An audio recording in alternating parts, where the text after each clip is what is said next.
Right. Which then is a nice segue to this notion of mindfulness. Yes. Right?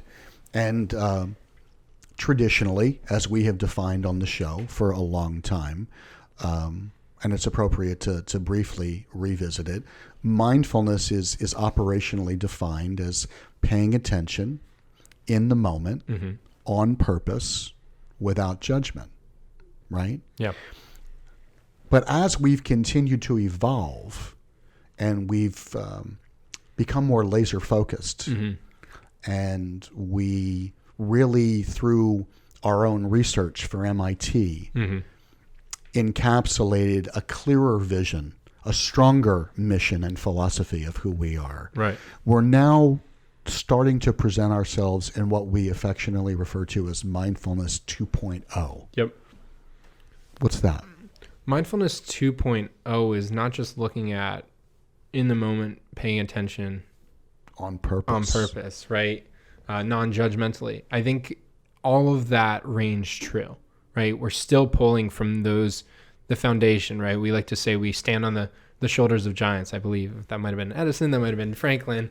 But I know a famous inventor One of the biggies. did once say that, right? I stand on the shoulders of giants. And there are giants within the field, and they have established a great groundwork. But now it's time for that evolution, that next step of understanding. It's no longer, I need to escape to be mindful. It's, can I be mindful in the most challenging of situations?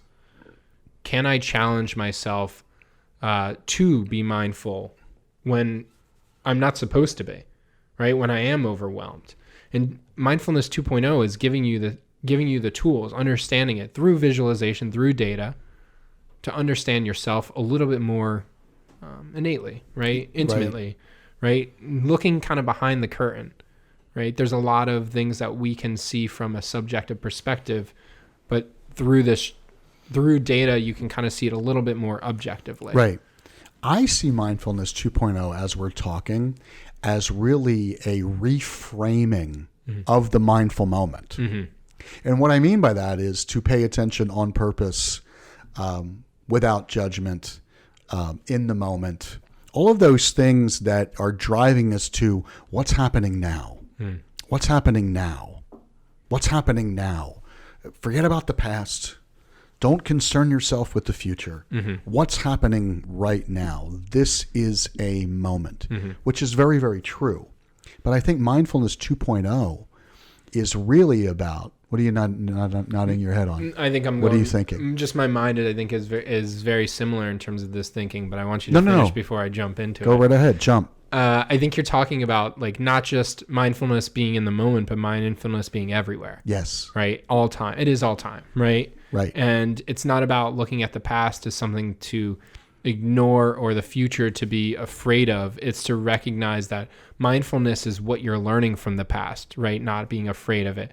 Mindfulness is about looking to the future and identifying that change is inevitable and how you can adapt. And the present moment is now what you're doing actively to set yourself up for that, to help yourself learn from the past and set yourself up. Because that phrase of in the moment, I think, encourages people too often to halt the application of said skill in past or future type moments. Because, I've done a lot of reading, and prior to Mindflex LLC, I worked in a smaller group practice that specialized in attention deficit. Right.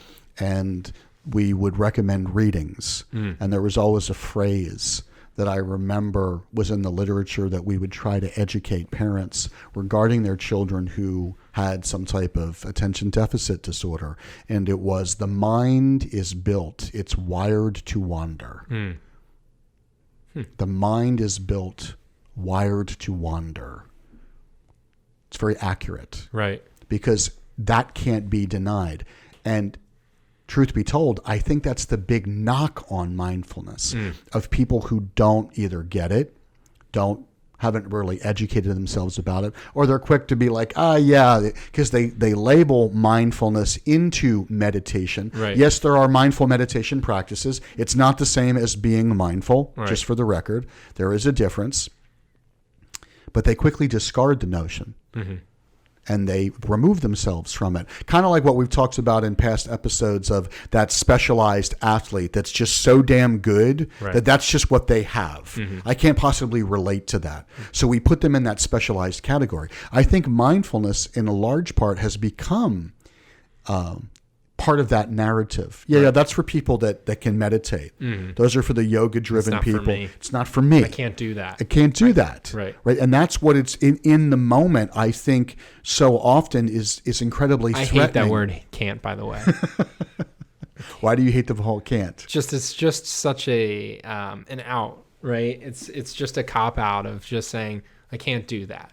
It just is such a an unwillingness to attempt, to try, to put a limitation on yourself. It just diminishes your ability. It's a passive acceptance. Yeah. It really is. And I say passive because it's almost as if you're letting it envelop you, the moment. But again, back to the 2.0 of being mindful of a particular moment, there's great value in that. But I think through awareness that is more purposeful, that is more intentional, that has information, real tangible information to suggest this is how you can vary and shift your world of perception from the value of trying to get calm because I'm overwhelmed to put my gaze on something that is very important to me and shift that attention to then fire my mind and my muscles simultaneously because that makes me more in sync. There is more purpose to what we are calling mindfulness 2.0, which is really chaos in the lab. As you're bringing that full circle mind-body connection, it allows the person to say, yes, I am aware, yes, I am present, but I am considering all things. Right? It's just more all-encapsulating. And I think in our own little world, because we've made it very clear, the difference between mental skills and mental strength is you are training. We are not assigning. Okay? We're not teaching.